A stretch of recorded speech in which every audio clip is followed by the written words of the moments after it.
The rain was falling softly that evening, tapping against the cracked window of a small, quiet apartment in Ohio. Arthur sat by the window, the phone glowing faintly beside his trembling hand. He checked the clock. 6:57 p.m. 3 more minutes. Every Sunday at exactly 7, he called his daughter.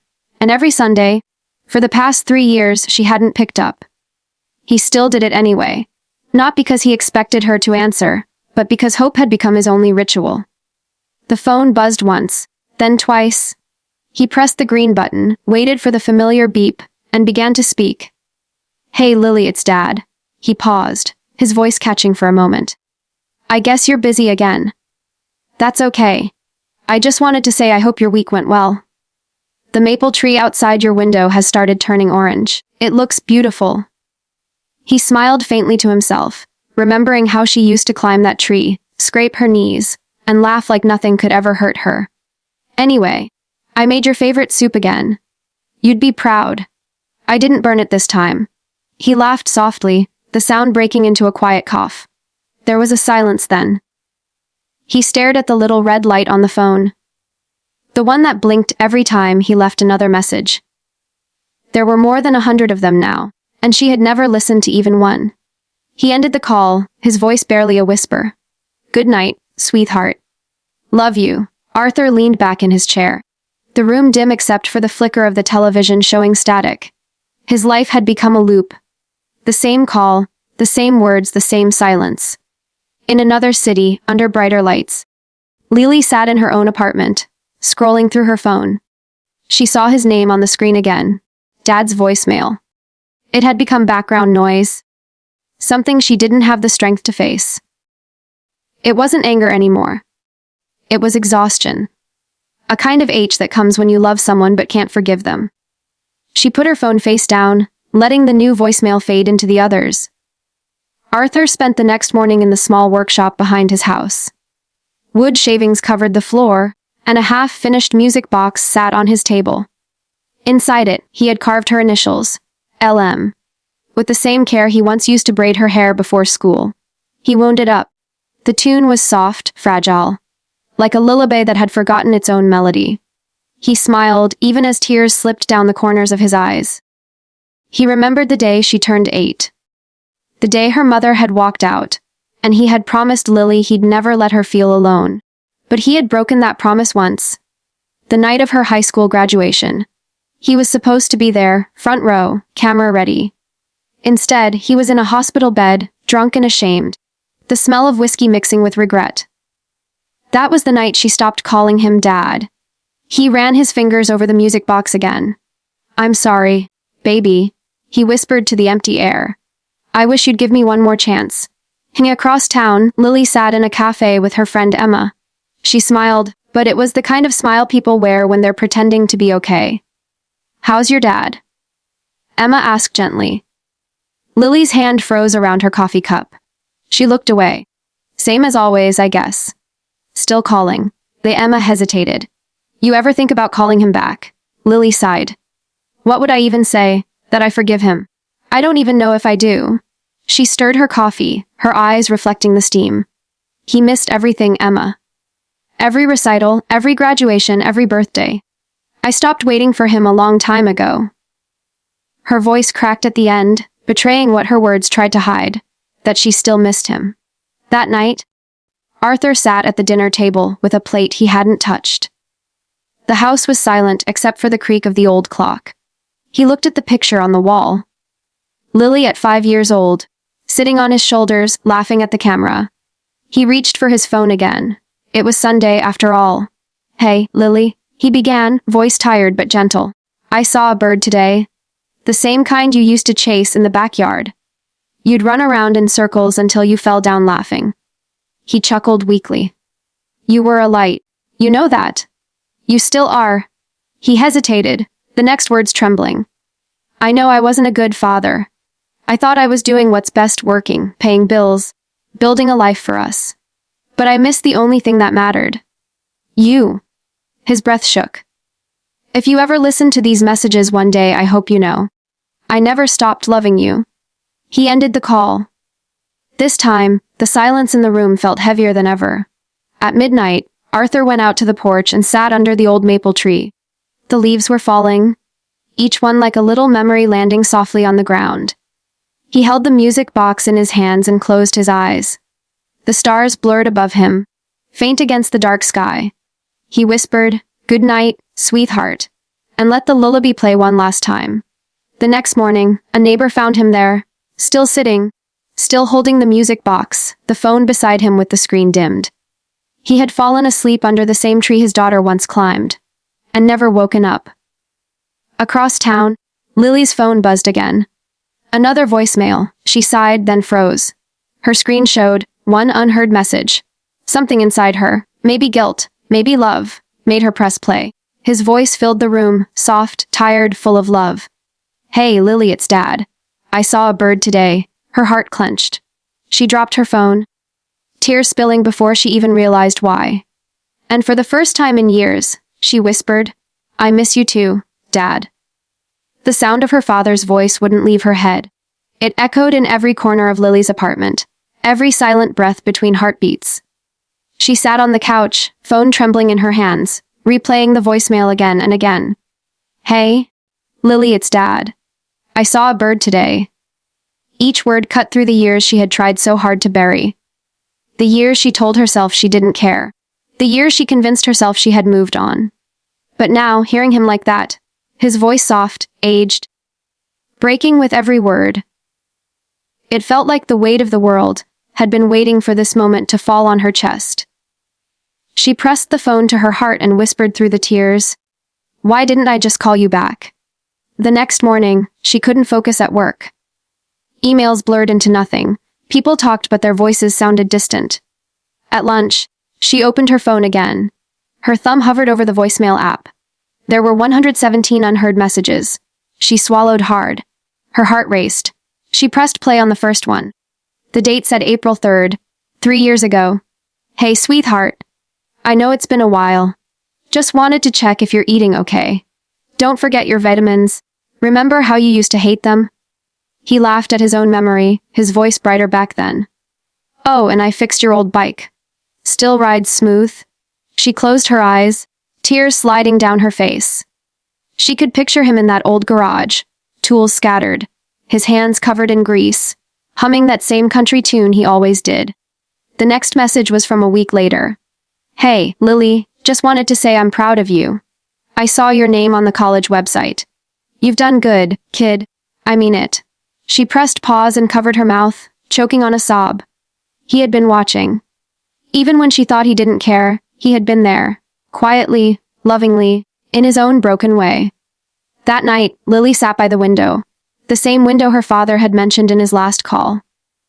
Outside, the maple tree swayed gently, its orange leaves falling under the soft moonlight. It looked just like he described. She whispered into the night, "You really were watching, weren't you, Dad?" A knock on the door startled her. It was Emma holding 2 cups of coffee. "Thought you might need company," she said softly. Lily nodded, wiping her tears. Emma sat beside her, looking at the phone on the table. "You listened to them?" Lily nodded again. "Some of them," she whispered. "He called every week. Every single week." Emma placed a hand on her shoulder. "You know, guilt doesn't mean you didn't love him," she said. "It just means love came too late to say out loud." Lily broke down, her body shaking. "I hated him for so long, Emma. But now I can't even tell him I forgive him." Emma didn't answer, she just held her. The next weekend, Lily drove out to her father's house. The drive was quiet, long, filled with the ghosts of memories. The old wooden mailbox still had their last name painted in fading white letters. Miller. The house looked smaller than she remembered, lonelier too. When she opened the door, the smell of wood and dust hit her. And something else, something like her childhood. His jacket still hung on the back of the chair. His hat sat by the door. The phone lay on the table, a faint layer of dust covering it. She picked it up, pressed the power button. The screen lit up with a soft blue glow. One last voicemail had never been deleted. The timestamp read Sunday, 6:59 p.m. The same night he died. Her heart stopped. Her fingers shook as she pressed play. "Hey, Lily." His voice was weaker than before. "If you ever hear this, It means you finally decided to listen.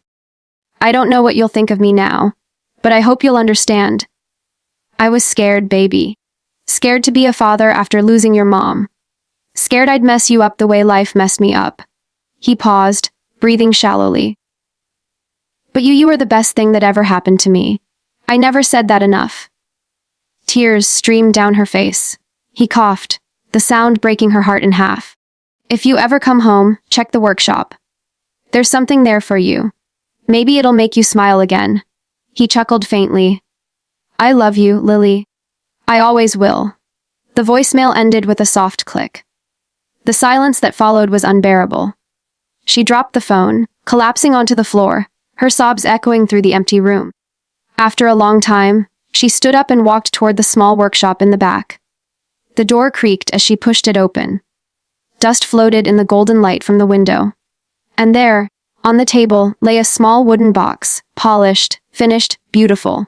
She picked it up. On the lid, carved with careful hands, were 2 letters LM. Her breath hitched. She turned the key on its side, and the soft tune began to play. The same lullaby her father used to hum when she couldn't sleep. For a moment, the world around her disappeared. All she could feel was his love, quiet and unspoken, wrapped in the melody of that little music box. She sat on the dusty floor, holding it close, whispering through her tears. I'm here, Dad. I'm sorry I waited so long. Outside, the maple leaves danced in the wind, like they were waving him goodbye. Lily looked up at the sunlight spilling through the window, her voice trembling. I'll visit you tomorrow, okay? I promise. That night, she couldn't sleep. The house felt alive, filled with the echo of his voice and the lullaby that refused to fade. She played through a few more voicemails before dawn. Each one was another piece of him. Funny, clumsy, loving. He talked about the neighbor's dog, about fixing the old roof, about how much he missed her. One message made her laugh through her tears. Hey, Lily, I saw this dumb commercial today. Said fathers should call their daughters more. I think I've got that part covered. She whispered to the phone. Yeah, you did, Dad. You really did. When morning came, Lily walked out to the porch with a cup of coffee. The same place her father used to sit every Sunday. The world felt both heavier and lighter at the same time. She took a deep breath and smiled faintly, her eyes glistening. Good morning, Dad, she said softly. I'm listening now. The wind blew gently through the trees, carrying the faint echo of the lullaby from the workshop.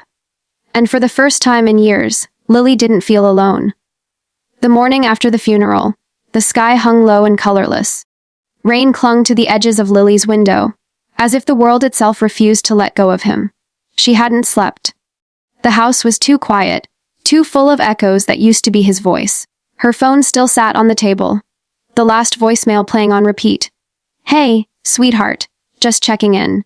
Don't forget your coat. It's cold out there. The way he said sweetheart broke her every time. It sounded alive. It sounded like a promise she could never keep again.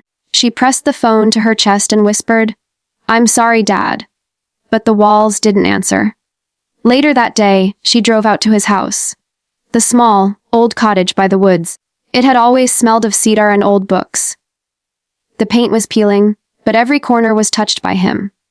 His favorite chair still faced the window, where he'd watch the sunset with a cup of tea. Lily stood in the doorway for a long time before she could move. Her knees trembled. The quiet hit her like a wave. She began cleaning, not because it needed to be done, but because doing nothing was worse. She folded his sweaters, arranged his books, dusted the old photo frames.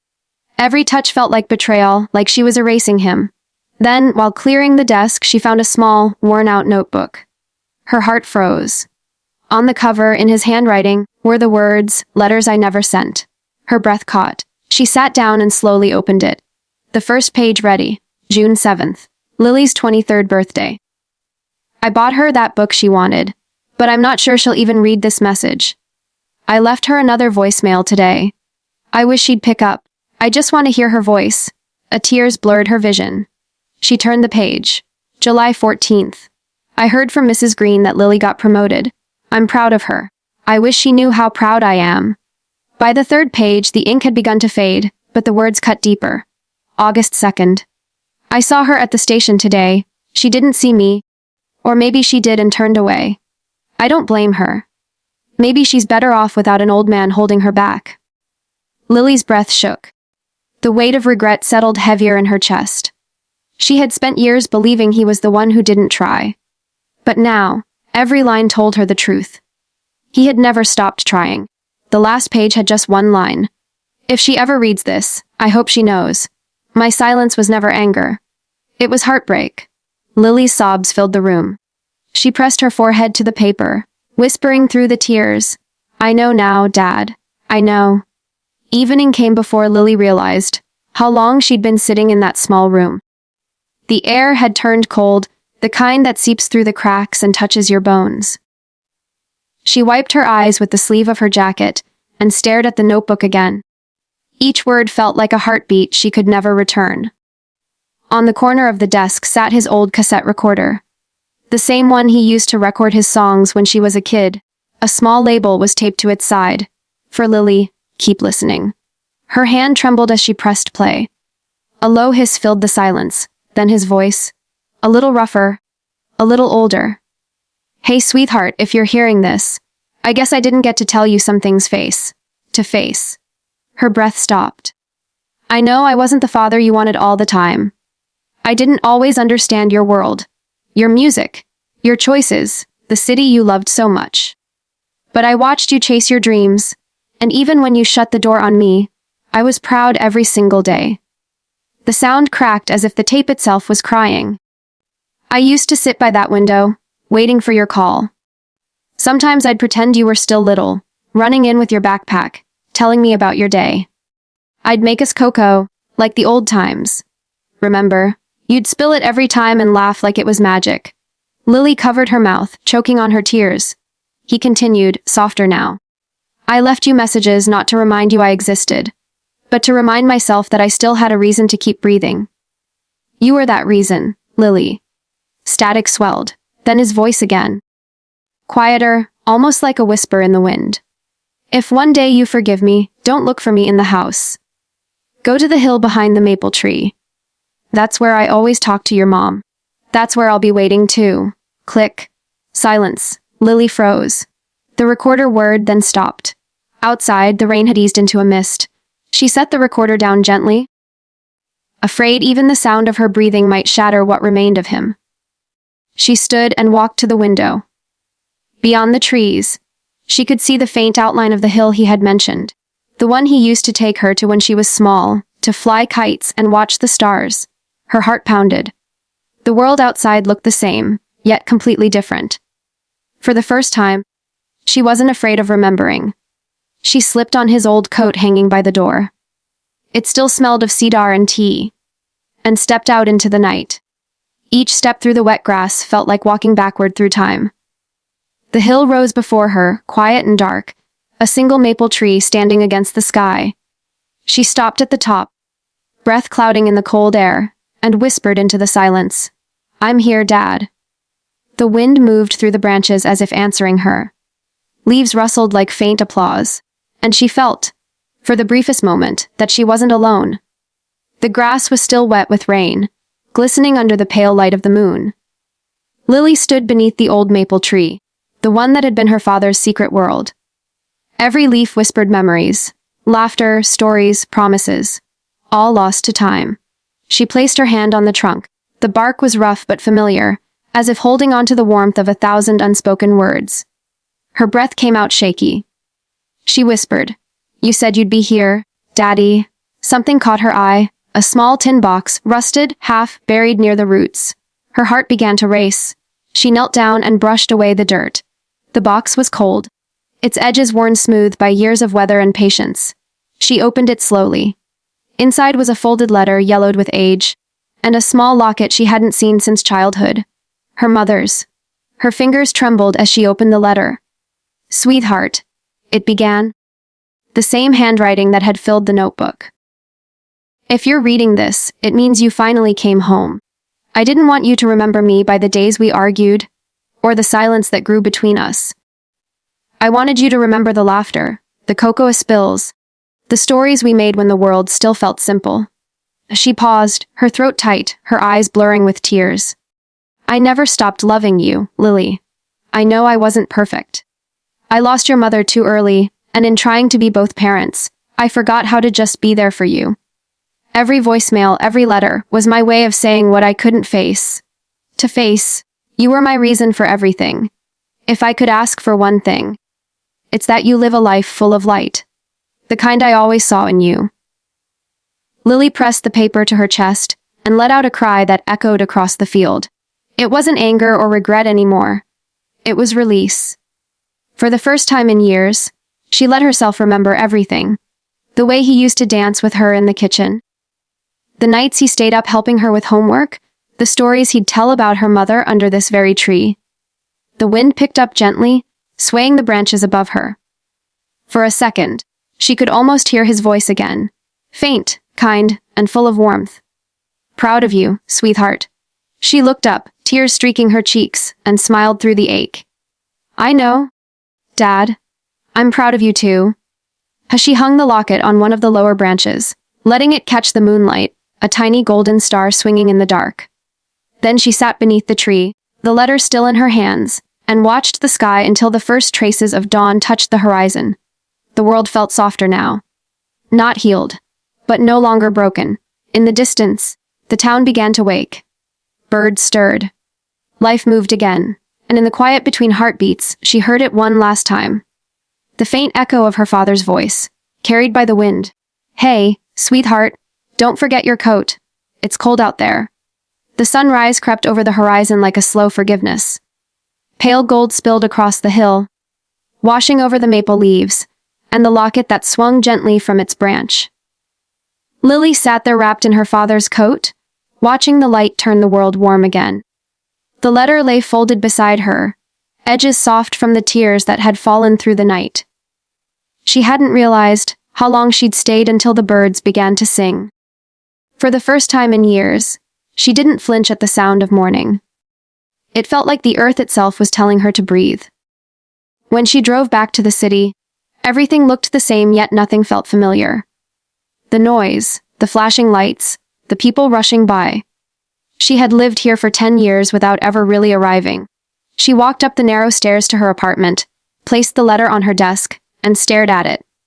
Something inside her whispered, "Start again." She made tea, the way her father used to, too much sugar, barely steeped. The first sip tasted like memory. She smiled through the sting in her throat. That afternoon, she opened her laptop for the first time in weeks. Work emails blinked on the screen, reminders of meetings she no longer cared about. She hovered over the delete key, then closed the lid instead. She wasn't ready to return to the old rhythm. Not yet. Instead, she pulled out a notebook, the one she had bought years ago but never filled. On the first page she wrote, "The last voicemail." Then beneath it, "For Dad."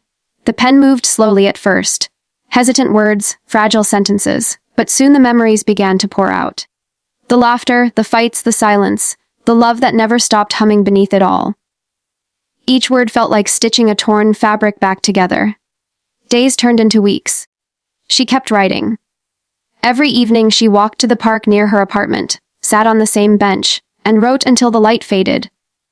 Sometimes people stopped to ask what she was working on, and she would just smile and say, "A story about finding home." Winter arrived quietly. Snow fell like soft forgiveness on the city streets. Lily mailed a small parcel one morning. A few chapters of her writing to a local publisher she admired but never had the courage to approach. She didn't expect anything. She just wanted to let the story breathe beyond her walls. 2 weeks later, an email arrived. "We read your pages. They made us cry. Can we talk?" She read the words twice, her heart pounding. For the first time since her father's death, she laughed. A real laugh that reached her eyes. When the book was finally published months later, she chose a simple cover, a maple tree under a gray sky, and the title in her father's handwriting. She dedicated it to Arthur Bennett, who taught me that love never stops ringing. On launch day, she stood before a small crowd in a bookstore near the river.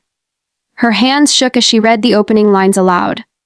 The same tape recorder hiss filled her imagination, her father's voice echoing in memory.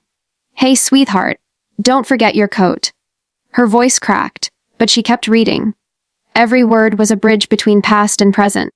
When she finished, the audience stood in silence for a heartbeat before the applause came.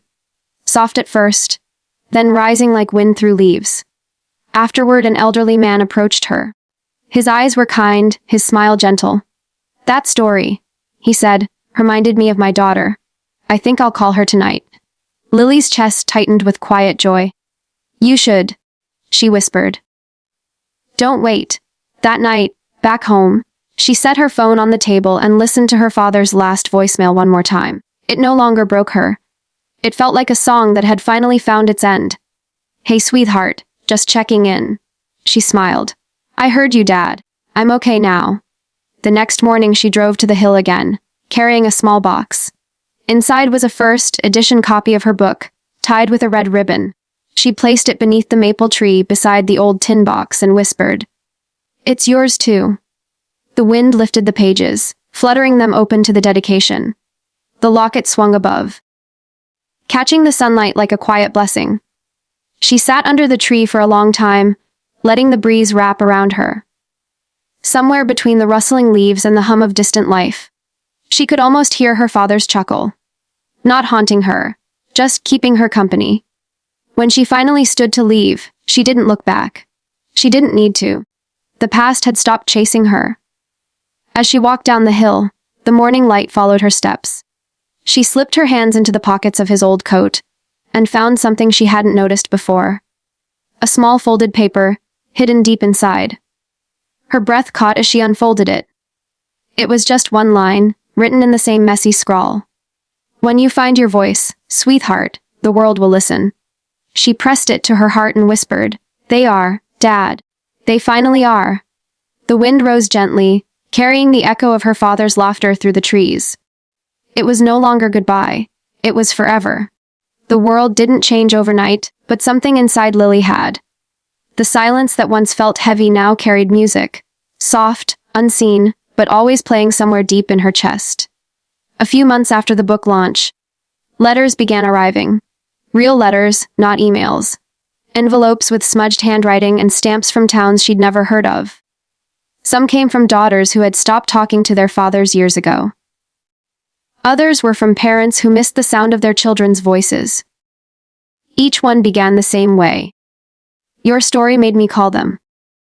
Lily would sit at her small kitchen table every morning, reading through them slowly, tears slipping quietly down her face. Some letters were filled with joy. "We talked for the first time in 10 years. Others ended with grief. "He passed away last month. But I listened to his old voicemails, and I finally forgave him." She kept them all in a wooden box she labeled "Accuse." Every letter was a heartbeat, a reminder that her father's words were still traveling through the world. One day, an invitation arrived from a local radio station. They wanted her to share her story on a segment called "The Call That Changed Everything." Lily hesitated. The thought of speaking about her father to strangers made her chest tighten. But then she thought of his note in the coat pocket. "When you find your voice, the world will listen." She smiled. Maybe it was time.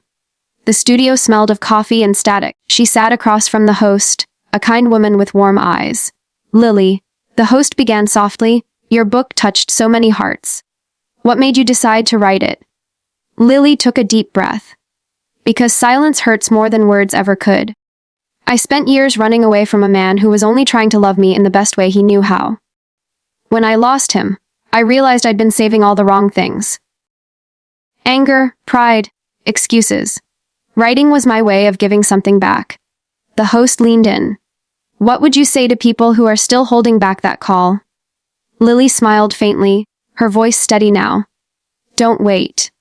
Say what you need to say while you still can. Love doesn't vanish. It just waits for you to listen again." When the interview aired, her phone filled with messages from people all over the country. Some shared their stories, others simply wrote, "Thank you." Weeks turned into months. The book found its quiet place in the world. Not on bestseller lists, but on nightstands and in libraries, in the hands of people who needed it most. One morning, as Lily walked through the park, a little girl ran past her chasing a red kite. Her father followed close behind, laughing as the string tangled around his wrist. The sight stopped her in her tracks. For a moment, she could almost see herself there. Younger, freer, her father's voice calling from the hill. She laughed softly, wiping away a tear. Later that day, she visited a community center that had invited her to speak to a group of teenagers. She sat in front of them, not as an author or speaker, but simply as someone who knew what it meant to lose time you can never get back. There's a difference, she told them, between saying I'll call tomorrow and actually calling. Tomorrow isn't promised. But today you can make it count. After the talk, a boy approached her. He couldn't have been more than 16. My dad and I haven't talked in 2 years, he said. But maybe I'll call him tonight. She placed a hand on his shoulder. He'll be waiting. That night, she returned home to find a voicemail waiting on her phone. It was from an unknown number. She pressed play hesitantly. A woman's voice trembling. Hi, Miss Bennett. I don't know if you'll ever hear this, but I wanted to say thank you. My daughter and we talked for the first time in forever. It felt like breathing again. Lily closed her eyes. The sound of gratitude felt familiar, like her father's voice, carried forward through someone else. As months passed, Lily began recording her own short audio messages, small reflections, stories about loss and love, and shared them online. She called the series Echo Letters. People began listening from all over, some on their morning walks, some before bed, all searching for that soft reminder that forgiveness is still possible. One evening while recording, she paused mid-sentence.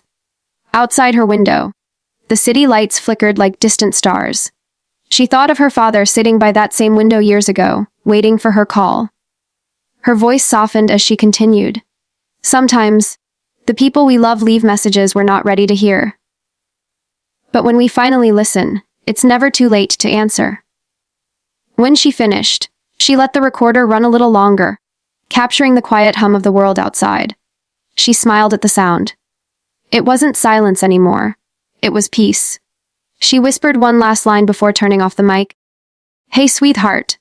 Don't forget your coat. And somewhere, she liked to believe, the wind carried her voice up the hill, past the maple tree, to where it all began.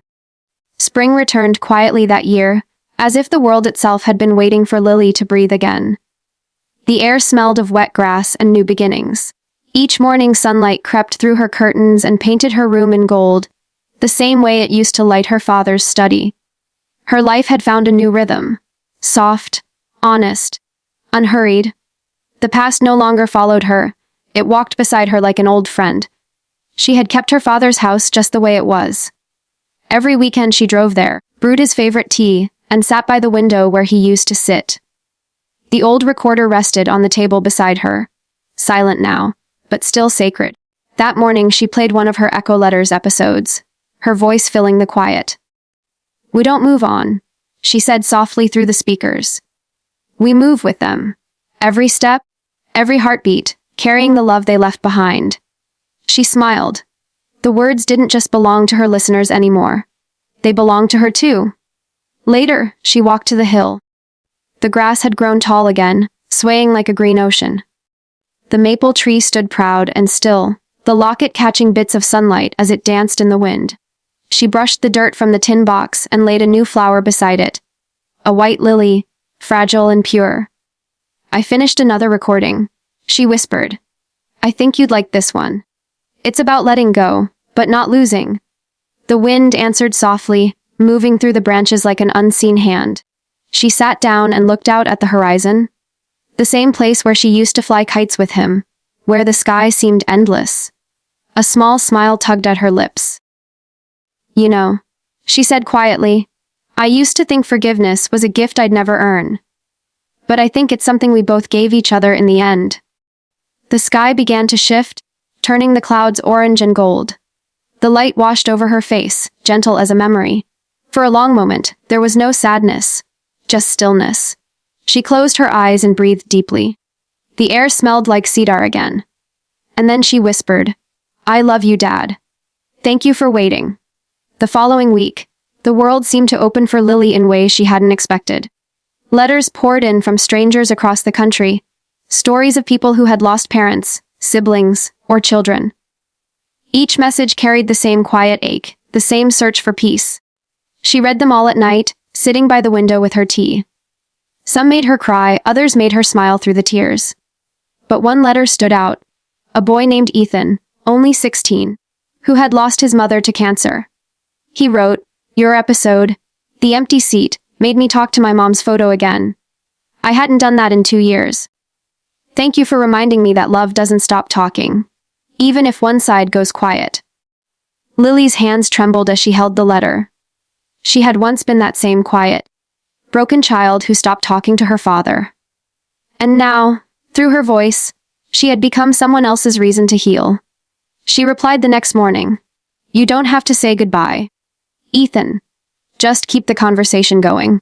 That evening she recorded a new episode. This one wasn't about loss, but connection. "We build bridges with words," she said softly. "Even if the other side is beyond our reach." Her voice had changed. It wasn't heavy with grief anymore.